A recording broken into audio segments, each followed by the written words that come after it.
Please stand for the pledge. I pledge allegiance to the flag of the United States of America and to the republic for which it stands, one nation, under God, indivisible, with liberty and justice for all. Good morning, Tigers. It's Wednesday, January 22nd, and we've got finals happening. Get out your pencils and make sure they're sharpened. Today's finals are 2, 3, and 6A. The study period today is 5A. Lockdown is the name of the game, all finals periods, so no bathroom passes without an escort. Here's an announcement from our history teachers today. For the first time in our history, we are witnessing the impeachment proceedings for a president during the first term of office. Andrew Johnson, president number 17, was impeached in 1868, but he had not been elected president, but rather was elevated to the office due to the assassination of Lincoln.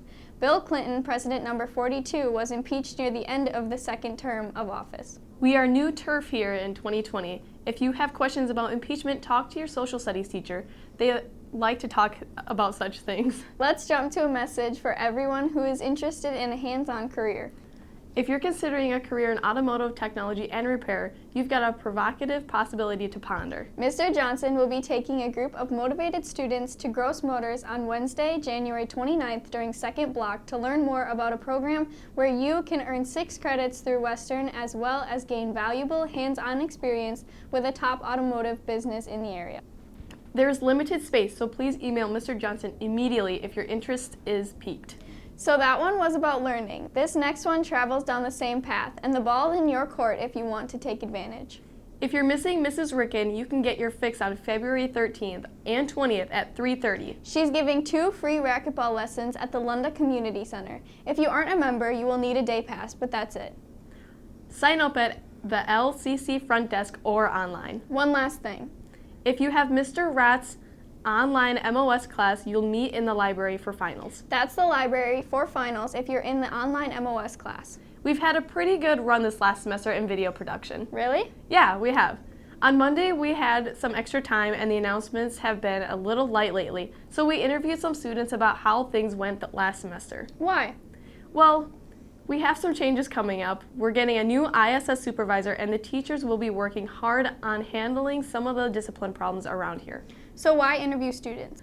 We wanted to know what they felt were the biggest challenges we face at BRF-HS and what we can do to help solve them. I'm interested to hear what they have to say. And you can, after we close. For GM97, I'm Genesis Cernick. And I'm DANI Johnson. Have a great day, Tigers. Bye.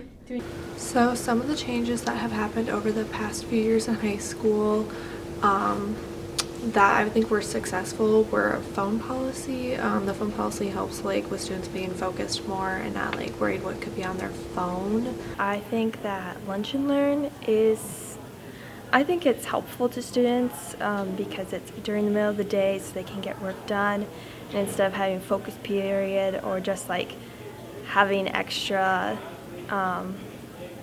time in classes.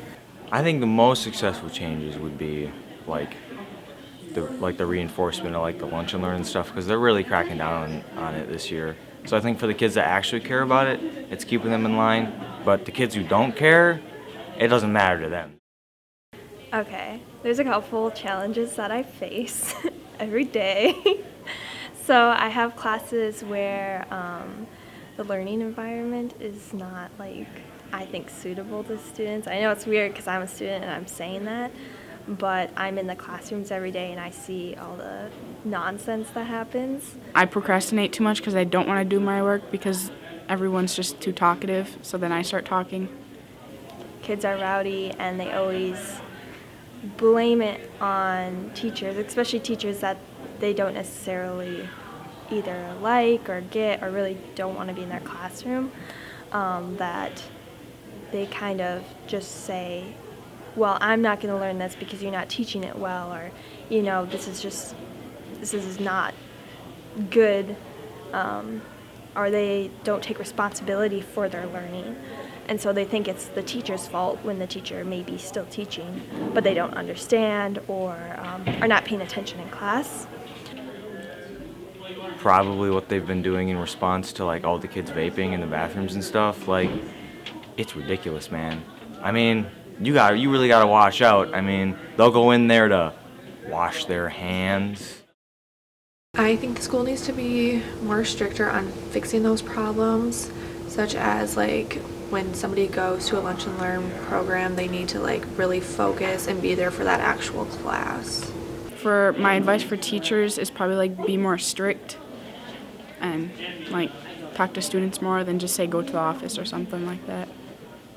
The staff or the teachers, they can just follow through, and I know there's some teachers that really care for students, and I think there's a lot of people who do care, but I think that there is